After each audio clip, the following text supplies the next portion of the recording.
the hollers and hills of West Virginia, it's Heavenly Hills Homestead with another episode. Stay tuned. Boom!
Guys, so in the last episode you've seen half of the seeds.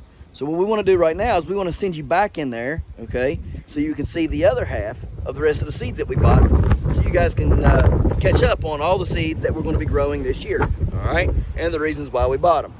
And while you're in there doing that, watching that part, I'm going to be in there, okay, in the greenhouse, ready to prep it up so we can get to planting some things and grow in there. All right, guys, well, we were right here in the last video, and we're getting ready to wrap this thing up. We got several other things to go over real quick, and then we'll wrap her all up. We just have to do things in two parts anymore because YouTube takes so long. So, here we got the Thornburns Terracotta. All right, it's a great looking tomato. I know you can't tell it in this picture, so I'll post a picture right here. That's what it really looks like on their website, and that's what made me buy it. That look and everything caught my eye, and I thought, you know, the Thornburns or the Thornburns lemon burst or whatever it was I got last year, lemon something. I can't think of it. I'll post it up right here. Anyhow, that tomato, you know, really tasted good, and it was very good. Grower, it was very resistant to the disease that we had that was killing other ones, and so I liked it, and I'm going to grow it this year. And I thought, well, here's another chance to put another Thornburns in the patch, so why not, right? Hopefully it's got the same growing characteristics as the other one, okay, and the same phenomenal taste. It did cost a little bit. You can see there, $5 for this pack. But price is not an option whenever you're dealing with really good genetics and taste and things like that. So introduced in 1893 by James Thornburn of New York. Honey brown skin, orange pink flesh, and green seed mass. This is an eye-catching slicer with an out-of-this-world flavor. All right. So really excited to try that. If it's anything like the lemon that I had last year, the Thornburns Lemon Blush, that's what it was called, Thornburns Lemon Blush. If it's anything like that, it's going to be an outstanding tomato. Now, we did bring this one back. Last year, though, I grew my golden accordion. This is orange accordion, but I grew the golden accordion from a different seed distributor. Now, I'm going to assume, and you know what assuming does, but I'm going to assume that the orange and the golden are one of the same because they look identical. But I got these orange accordions this year because that plant did great. They were good with the disease, good with the pests, and they produced tons, and I do mean tons, of tomatoes. It was one of my top producers last year, and probably one of the top producers overall of any tomato plants that I've ever grown. them things just produce and produce and produce, and they don't quit. All right, so we're going to be growing it again, the orange accordion. I'm assuming again that it is the same as the golden accordion. There's a seed count, not very many in there, 10 of them, it's $4, 80 days, massive ruffled tomato, and high voltage orange color, packed with nutrition and sweet fruity flavor, deeply lobed, with few seeds and juicy meaty flesh, amazing for salsas and slicing, easily reaches 20 ounces, and I can attest to that. It does get over a pound very easy each, and it makes perfect stuffing tomatoes too. Now, I don't know about that because I didn't try, but maybe. And that leads me up to this one. The Get Stuffed Tomato again. Guys, I didn't really get very many of them. By the time that I got the plants staked up and running, it produced like 1 or 2 tomatoes. It was my fault. Last year, the garden got away from me because I had so much work going on, and I was so tired by the time everything got done because I had to put the fence up and everything. Got away from me a little bit. So, and then I was dealing with pumpkins and all, and I would not get in the garden to do what I needed to do, and I know I needed to do it, and it was my fault. This year it won't happen like that. We're not doing it like that this year. We're going to do things differently. But this right here, I'm going to try it again. I'm going to grow it a little bit differently than I did last year. I'm going to grow it separately away from everything, and just keep a real good eye on it. And, here's the back of it. There's a lot number and everything. Fruit averages 5 to 7 ounces and each, and are similar to a bell pepper in shape. The skin of this variety is gilded in light streaks of gold, medium large, with a strawberry-like seed cluster in the middle that is easily scooped out. Delicious, stuffed with various stuffings raw or cooked. So we're going to be trying that out. I really want to get everything out of this one that I can. I want to make sure that I get the flavor. I want to make sure I get seeds. I want to make sure everything is good on this tomato this year. I don't want to slack on it like I did last year. I did not do that tomato any justice. I really wish I had. Now, the ones that we did eat tasted really good. Okay, they did. They tasted really good. So we'll hopefully get some really good ones this year as well. But there just wasn't very many. There was 3 plants, and it was a wreck last year. Even my organization of trying to keep the peppers and tomatoes and everything organized and growing and knowing what was what got messed up, and things got switched around so much, I couldn't keep up. So this year's going to be much, much different, hopefully. Tomato. Again, it's Alice's Dream. That thing, look at that thing. Y'all see that?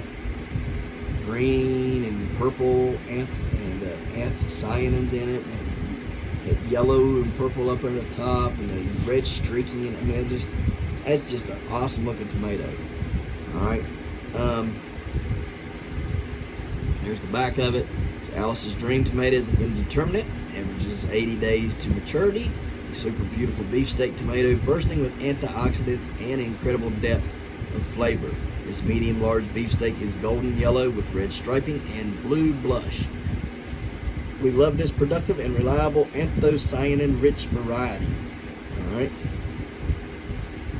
Guys, if you're not eating things that have anthocyanins in them, it's very easy to find. Go out there and get you as many purple plants as you can. Here's something else about purple plants, especially if the purple is in the leaf, like some arugulas and what's that other stuff, that Benihashi stuff, that Mizuna. It comes in a purple variety. So purple varieties are actually pest and disease resistant. It's crazy how the color helps it that way. Next up is another small tomato that I wanted to try out this year, black strawberry. Let's see how pretty that thing is. It's beautiful. It's not huge. It's not a big strawberry, or excuse me, not a big tomato. It's not a small one at any rate either. It's just the right size, I believe. Here's the back of it there. 60 days, 1 ounce fruits is marbled blue. Again, with the anthocyanins in it. scarlet and gold. A bowl full resembles a luminous bunch of gems, and the flavor is decadent and indulgent with perfect sweet and tart balanced flavors. Extremely productive early, obvious choice for gardeners and market farmers. Now this one right here probably is going to be the one that replaces the Amur Tiger. All right, now will we grow the Amur Tiger? Absolutely. But this right here is going to kind of replace that one in the numbers of Amur Tigers that we grow. I like growing the Amur Tiger. It puts on a whole lot of fruit. But better than anything that it does, and they taste good. They taste really good. The Amur Tigers taste good. You get it. You say, I mean, I don't know how many we'd sit there and eat every night. You know, we'd go get literally a milk jug full of them, and we'd eat the whole gallon between me and the kids, and just bite it a little bit off of it, put a little salt on it, eat some more. They taste good without salt, but we like salt around here. So anyhow, not a lot of salt. Not a lot of salt. We don't go crazy with salt on anything, but we like it in moderation. So anyhow, we'd sit there and we'd eat the whole gallon, and they tasted good. But what they really are good for, the Amur Tiger, is to stewing tomatoes. So you boil them, you peel the skin off of them, and then you can them, and they're really good like that. They're perfect size for that, for chilies and soups and things like that. So that's why I'm going to continue to grow them, because they're one of the best ones for that that I have found. High producing, lots of volume, and just the ease of them. Now, the one problem I don't like about them is the fact that they do get disease quite easy, and I don't like that. They do. The Amur Tiger does get disease quite easy. All right, we got two more tomatoes to talk about. One of them is new, one of them is not. This is a new one, and it is the Lychee Tomato. All right, it is new to us. Lychee Tomato is a South American origin. Large, thorny plants to 5 foot, bear large white flowers with sweet red cherry-sized fruit. Start plants as you would a tomato. Be careful of the thorns. Now, if you go on there and you read what their description is online, which I'll put right here, kind of it sounds like a good tomato, from reading that. Now you read the back of this and you're kind of disappointed in it, right? But what y'all just read there in that picture I just showed you, now that sounds a little bit better. It almost reminds you of a huckleberry then, I guess, more or less, or something. But we're going to eat them. We're going to try them, see what they're all about. Hopefully they're good. I hope. If not, we just won't be growing them anymore. Now, what else do we got? Favorite of mine, the best tomato I've ever ate is coming up. And guys, when I say the best, it is literally, as you can see, I've ate hundreds of different tomatoes. And I grow a lot of different tomatoes. I love tomatoes and peppers. Those things I have a passion for. That's why I try to breed the peppers. That's why I'm going to be learning how to breed tomatoes this year. And it'll be my first year breeding tomatoes and trying to come up with my own variety. All right, and stuff. And maybe you guys, when we get that going and the trial runs come, maybe you guys can help me and participate in this growing. I would love that. But anyhow, it's my favorite tomato. And the only part about this that could be any better, which I'm going to try, I'm going to grow a plant of this specifically to try to cross it with an anthocyanin, okay? And I'm going to use the Sart Roloise, all right, which is that one, in case you forgot. This is the one I'm going to use to cross, all right, over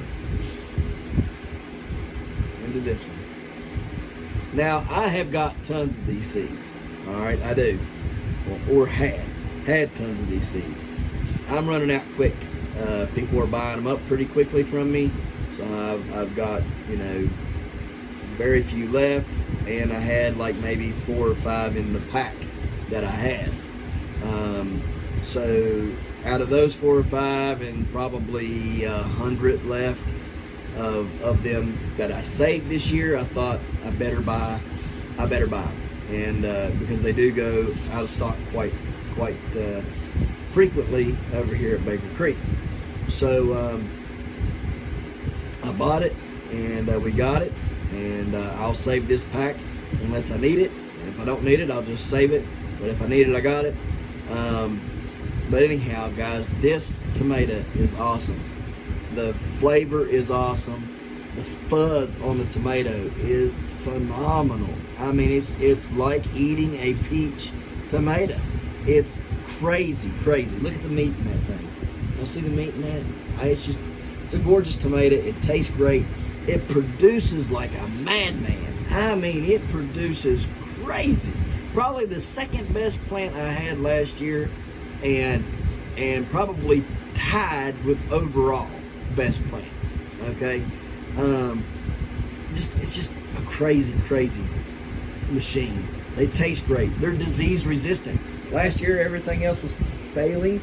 The golden accordion, this, and the Thornburns lemon blush showed no sign of disease at all. Everything else is dying or getting sick, and and these plants just kept trucking along. Craziest thing ever.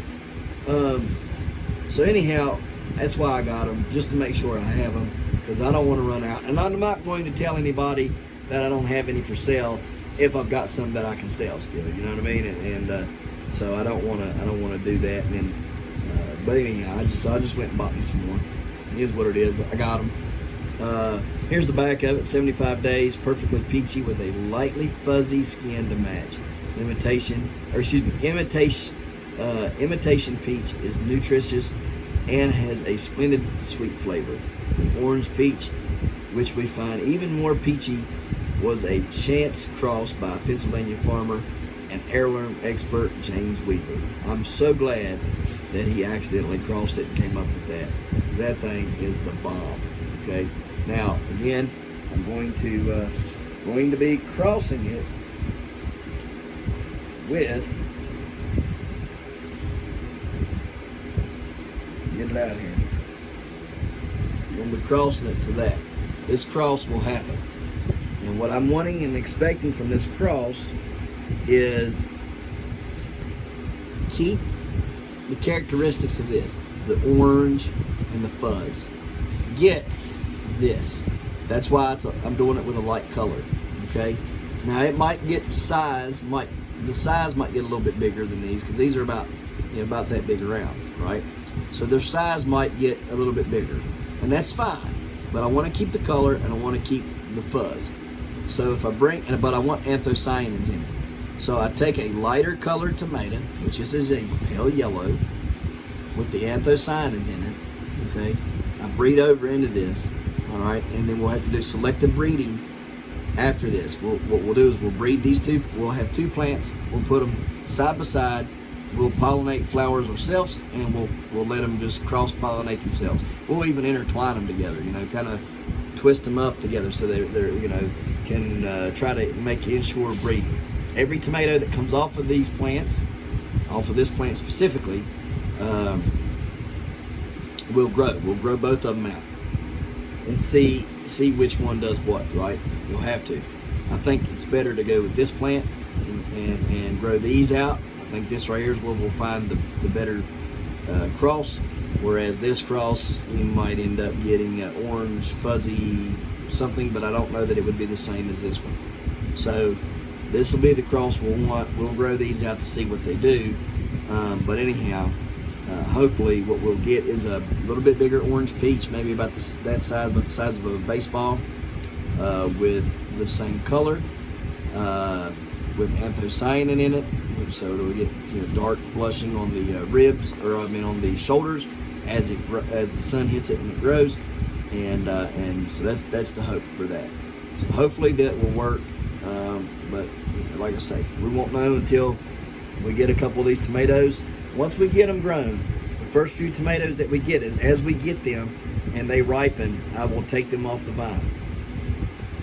I will start drying the seeds out. All right. So even at midsummer, I'll start taking them off the vine. I'll start drying their seeds out and everything, and then I'll start, separating them into the two classes. You know, one orange peach cross to this, and then this Sartre Louise cross to that. You know, so we'll separate them out into two different categories.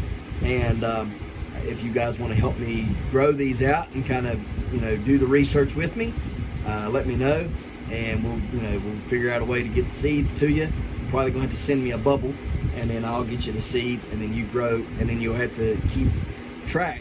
All right, and what we'll do is, if we come up with a tomato, it takes like 7 generations, okay, to come up with a tomato breed, right? I think 5 F5s lock in what you're wanting. 5 generations locks in the genes, and then 7 generations, you can patent it, right?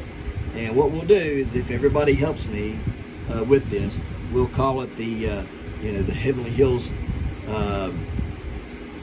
family tomato, okay? Because you guys are family, and every one of you that helped me make this possible are going to be part of that journey, and so, you know, I want to make sure that you guys are included in that name and stuff. But this is what I want to come up with. So once we get that, you know, set up and running, up and running rather, I'll get with you and everything, and y'all can follow along on the growth and all that stuff. But then maybe help me do a little bit of experimenting and growing it out and stuff. Now there's going to have to be characteristics that I'm looking for and things that have to be in order to ensure that we get what we want. But you essentially come up with your own seeds as well. You know, you can say, I like it like this. So you might not like the characteristics I'm seeking. You know, so you might like something else, and you make up your own off of that cross. Last, we got these right here. So we got the Gerardelles. Now, y'all know I grew them last year, and they did all right. Yeah, nothing great. They were all right. There's a lot number. I did not grow these seeds though. I grew seeds out of a Gerardelle that we had bought, and some of them grew pumpkins like that. Some of them did not grow pumpkins like this, but they were off of the plant and out of the same pumpkin. So it was weird. It's been cross-pollinated with something. So we wanted a true variety. So what we did is we went and got these. Popular variety in Australia, slate blue gray, 6 to 10 pound pumpkins, superb quality, flat ribbed, and very decorative. Also keeps well. We know it eats good because we ate the first one that we had from 2020. We ate it, and it tasted great. Very, very, very small cavity, about the size of my fist, and some of the larger ones. And I can tell you right now, they get bigger than 10 pounds because the one we had bought was 21 or 22 pounds is what it weighed. So they do get pretty good size. But there's your information there on it, and the lot number. Same goes with these. We bought these in 2020, and they were so beautiful. Wife said, keep the seeds out of there. They tasted great. The white border pumpkin was so good. I mean, really tasted good. So we ate it as well after we let it be decorative for a month, and then we brought it in. So we grew it last year as well. Same thing with it. We had problems. Now it grew a beautiful pumpkin, but they were not white borer pumpkins. They weren't these like this. Like the one we bought, it was that size right there on the bottom. Big, flat, round, huge pumpkin, right? And we got all the seeds out of it, and it was a dud. I mean, it wasn't a dud, I don't guess. It just wasn't a white borer. We produced a couple white borers that were smaller, but it also produced pink ones. It produced yellow ones, like canary yellow, okay, and something else I can't remember. Just was not just the plain white ones. And the full moon one. And I still got a bunch of those seeds. So guys, if you're wanting some of those seeds that produce these really pretty pumpkins that nobody has a name for because they're cross-pollinated, let me know. And I'll be more than happy if you send me a bubble. I'll be more than happy to give you a bunch of those seeds so you can plant them out. In fact, I've got tons of seeds from 2020 that you guys are more than welcome to if you send me a bubble. They're from Atlantic Giants that I grew in 2020, so they, you do good to get a 100-pound one with these seeds that I got from 2020. You got a 100-pound pumpkin, or you can probably get Big Mac size, or 100-pound Atlantic Giants off of them. So if you want them, send me a bubble. I'll fill the bubble up with these seeds and send them to you. Okay, but you gotta make sure you send me one that's postage paid, and I'll definitely get you hooked up with those seeds. Now, last seeds that we got this year, for now, are these Rogue Viv Tampes. Don't ask me. Old French Heirloom, aka the Cinderella Pumpkin. All right, beautiful, flattened, ribbed, large fruit are a gorgeous deep red orange. All right, I wanted some true Cinderellas this year. I got me some true Cinderellas. Look how big them things are. Good, mighty living, huge pumpkins. Okay, so definitely gonna be growing in somewhere. So anyhow, that's all the seeds that we got, and for now, there's other seeds I'm looking for. There's a tomato that I found that I want. It's called the Traveler Tomato, and it's from Germany. It gets about that big round, and you can just pinch off and eat what you want off of it, and it doesn't make a mess. It's not like tomatoes when you cut them and all the guts and the seeds pour out of it. It's not like that. You can literally just pinch some off and eat it and go. And like I said, it's from Germany. It's called the Traveler Tomato. I want some of those, and there's some other things that I'm wanting to grow out there as well that are just really neat, adding on to all the other things that I'm growing, right? So we're going to have to really watch where we put what at, and then hopefully we're going to be growing on this 4 acres this year too, so we'll be plenty busy with everything, but let's get out here and move on to the next. All right, dynamite. Let's first and foremost, let's get in here, all right, and let's make sure that we're anchored down. That one there, is it anchored good there? Yeah, looks pretty good. Give it a couple cranks. There we go. Da-da. Good there. Let's ding, ding, ding. Ring the, ooh, no. Spider. Oh, dang, blame it. I hate spiders. I hate them. That little berry there is trying to turn on me. Here, a little red berry. One that we picked earlier was pretty good. We picked there. Ding, ding, ding, ding, ding, ding. All right, done good there. Man, look at that Swiss chard. It's pretty good, man. Probably could pick that and eat that now, I'd say. Anyhow, let's see here. Come over here. Let's see, how are you? Yeah, you're doing pretty good. Let's crank you up once. So there we go. Good. Make sure everybody's cranked down good. Don't want nobody lifting off here and taking off. Be bad, very bad. This one here needs fixed. We have to fix that real quick. We got that fixed. It's a small area, so we ain't got a lot of room. So we got to kind of plot out where we're going to do what at, okay? To the best of our abilities. So we know we can plant peas in here, and peas will do pretty good. So I'm thinking, where can we put peas at that'll do good? I don't want them over there. For some reason, every time I put something over there, it frosts and kills it. We'll need them. Probably put some peas right around in that area right there somewhere. Let's say something. Okay, so we got peas taken care of. What we got going on here? I need to pick up all this. Look at all this grass there. One of that growing there. That out there. That out there. You need out there. This needs out there. This needs out there. That right there looks like a carrot to me. Right there. So we're gonna leave it. These are carrots for sure. That's here. That's weed. Get out there. That's weed, and that's weed, and that's weed, and that's weed. Get out there. Alright.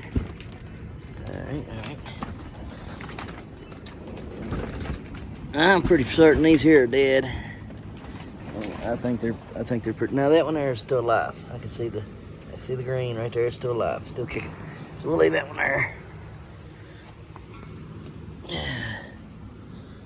All right. I'm just kind of looking here where we can put wood at, because I want to make sure we're planting stuff here. Yes, sir. I forgot that we were supposed to bring a board in here and shoot that up. We're gonna have to fix that as well at some point, but not today. Probably fix it tomorrow or something. All right, all these here, man, they're loaded down with seeds. I tell you, loaded with seeds. Why ain't you staying up there, son? Why can't you stand? Can you not stand up, or you? What's the problem here?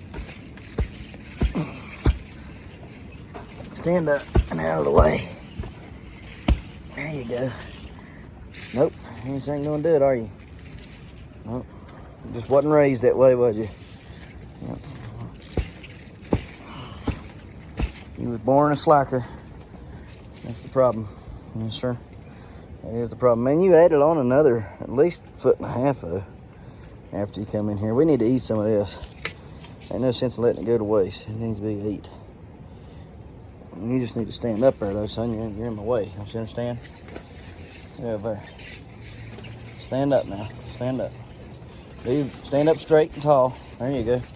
I swear that cabbage is as tall as I am. My goodness, would you look at it? I ain't kidding you. If you straighten out this neck here, like that right there, it's up to my chinny chin chin. You see that? Yes, sir. It's up to my chinny chin chin. Of course, that ain't real high, but that's not here nor there. And that ain't for you guys to make fun of neither. Some of y'all short in other areas and just ain't known that. Oh, do do do do do do do do do do do do.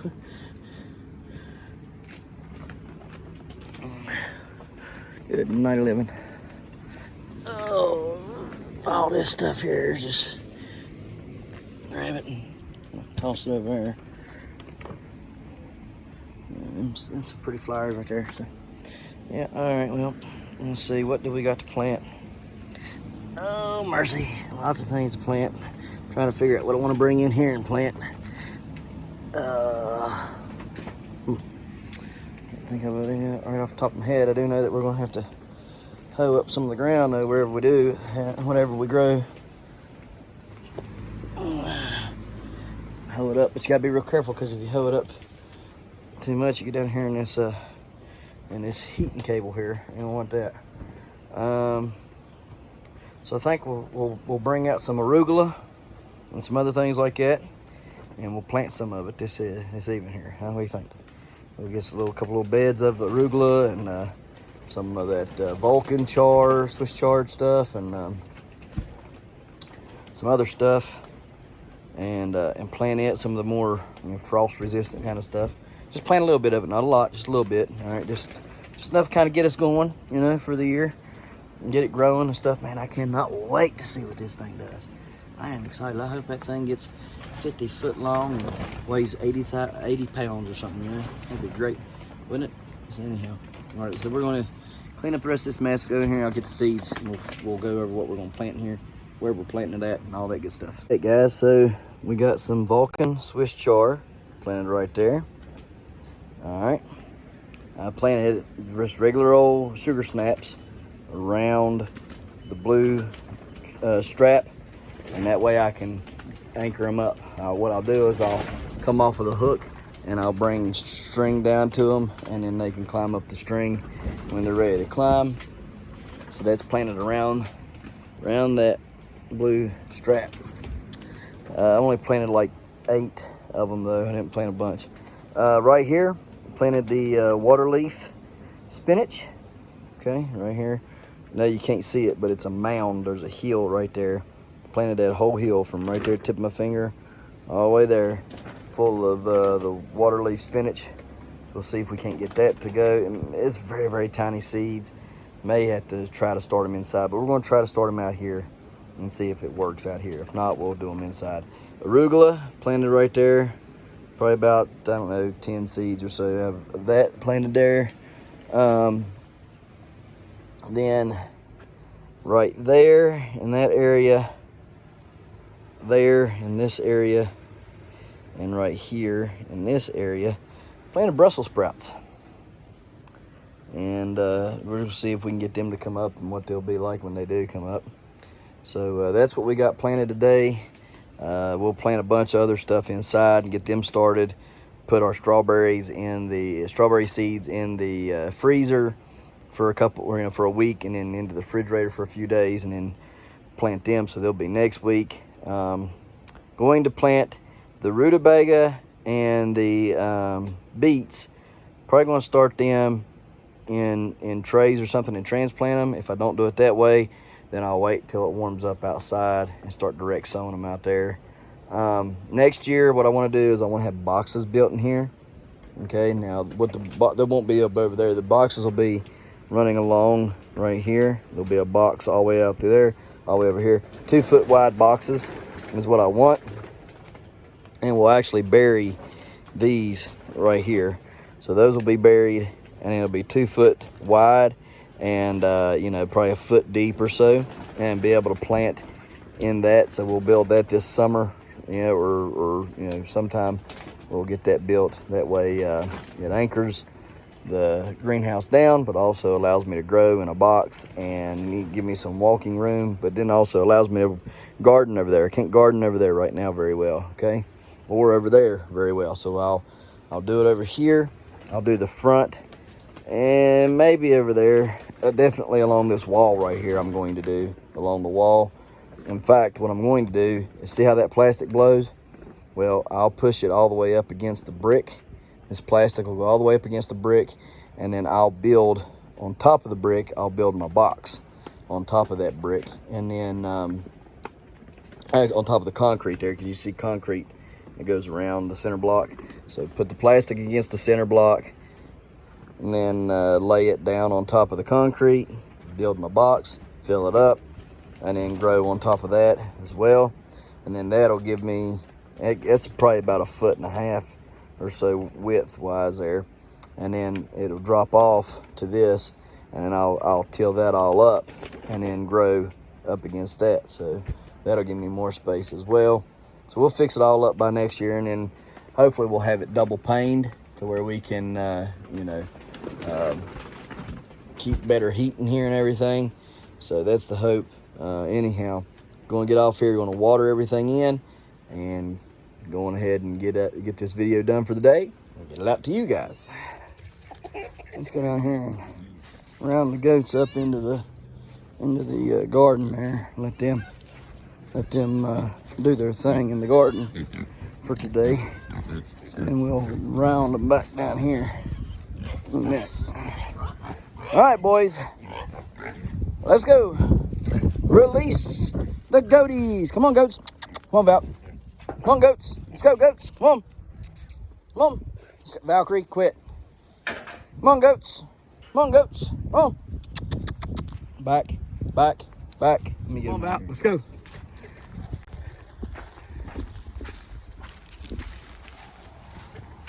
Easy.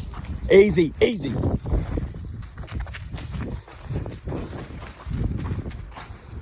Valkyrie. Easy, Valkyrie. Let's go. Come on, goats. Let's go. Hey, Valkyrie, easy. Valkyrie, easy. One in there, boys. Valkyrie, easy. Dang it, Valkyrie. And we got them in here. Surely was not an easy task. Some people want to be hard-headed, and then other people don't want to know how to stay out of the way and not distract you, do they? No distractions. All right? She's in there though. She did good. I couldn't get off. Couldn't record because I had to stay on top of her and get them moving. But she finally pushed them in there pretty much by herself. All I did was walk and clap my hands.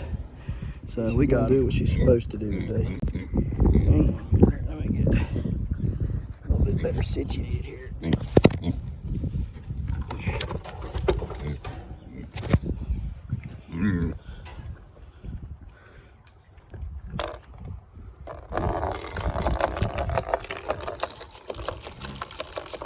So far, so good. Dump a little food in there for her. No. No, ma'am. No, Matt. No. No. No. No. Get back. Get back. You better get back. You better stay back. Don't you do it. Don't you do it, Petunia. Act. You're not ready yet. No. No.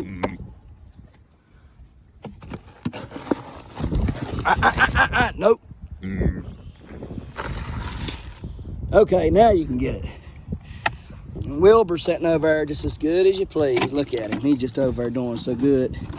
Oh, Wilbur doing great, ain't you? Come on, Wilby. Good job. That's a good Wilbur. Yeah, that's a good piggy. He's a good boy. Yeah, man. He's a good Wilbur. Yeah, Wilbur's a good boy. All right, you ready for your food, Wilby? Huh? All right, here we go. We're coming. We're coming. Get back. Back.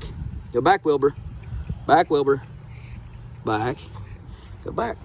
Well, if you want petted, I'll pet you. And you don't want petted, huh? You want the food. All right. You gotta go back. You gotta go back. You gotta go back, Wilby. Yeah, you gotta go back. All right, here we go, Wilbur. There you go. Good job, Wilby. We give him some more. See how I'm training them? You gotta train them. Train your pigs.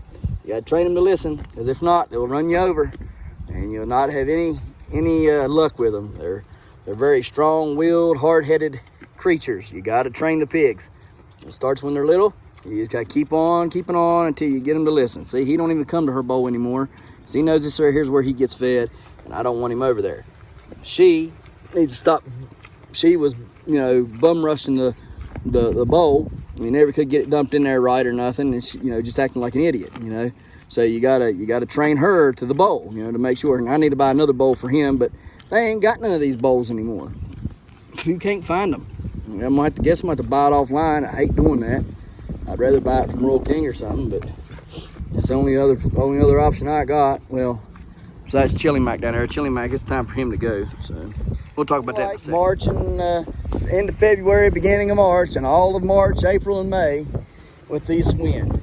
I absolutely, if there's the only downfall to living here, okay, that I can see, that I always have a trouble with, because we don't have, a certain amount of rain. We don't have to worry about flooding or anything like that because of where we're at. All right, get good sunlight all day here, so it's perfect for having a farm or a garden and stuff like that. The only downfall here that I have is this stinking wind. All right, I don't like the mud. You know what I mean? I don't like the mud. I don't like the way the water just runs and floods, but I can fix that. Those are things I can work on and fix, right? Well, I cannot fix that wind. I can't stop that wind. I can't make it not hit. The only thing I can do is try to decrease the amount of wind we get, right? That's all I can do. So anyhow, that's the only downfall to living here is this wind, and it's just straight gusts come down through here. I mean, because it's just pretty much flat and open. Anyhow, old Chili Mac there. The reason why I didn't butcher him yet is because my papa, he ain't been feeling too hot lately. And then Mama been pretty sick as well. And I wanted to have Papa come over and help me because I ain't never butchered a pig. And he's butchered a bunch of them. So I was going to have him come over and help me. I was going to give him some of the meat, and we're just going to make a day of it, right? And that's why I haven't done it yet, because they've not been feeling good. I need to get it done, so I reckon the next cold snap that comes, we're just going to do it the best we can. We're going to kill him. We're just going to get him out of here and gone, and we're going to separate them two knuckleheads there, all right, and get them into a pen each, so that we don't have to worry about them anymore. Being together and stuff, and then whenever she's ready to breed, then we can breed her. But anyhow, that's the reason why Chili Mac's not been butchered yet, is because I've been waiting for that, and it's just never been good enough time to do it. So next cold snap, like I say, we're just gonna say, okie doke, let's go out here. I'm gonna bring the 450 Bushmaster. I'm gonna plow his head, make a canoe out of it, and hasta la vista, Chili Mac. And we're gonna, just get him out the best we can, and all that good stuff. I'm not even gonna, I probably will try to scold the water and stuff. But I mean, I really don't know, because you gotta gut them, you gotta hang them, and there's a lot to it. So anyhow, yeah. If I thought for 1 second that there was a feasible way of getting him to the butcher without a big bunch of hassle or him getting away again, I'd probably just take him to the butcher and let them do it. But there's really no fair way of doing that without getting a bunch of drama started up. So we're just gonna do it the best we can here. And I ain't got no 55-gallon drum to set him in or any of that, so we're just gonna have to have scalding water on hand and dump it and scrape it and dump it and scrape it, if that's how we do it, or just hang him up and skin him out. And it might end up being the way we do it, just like that. Just hang him up and skin him out that way. And that's tough though, man. From what I've seen, it's tough to skin a hog like that. They don't really skin like a deer or anything. So I don't know. We'll figure it out, I guess, once we get it going. But that's what the story is for Chili Mac there, and it's going to be his demise the next cold snap we get. Which, since we're still in February, it should, we still should have a couple good cold snaps here and or there. Probably not a lot though, but we definitely ain't going to let him live any longer than we need him to. So, all right, well, on to the next.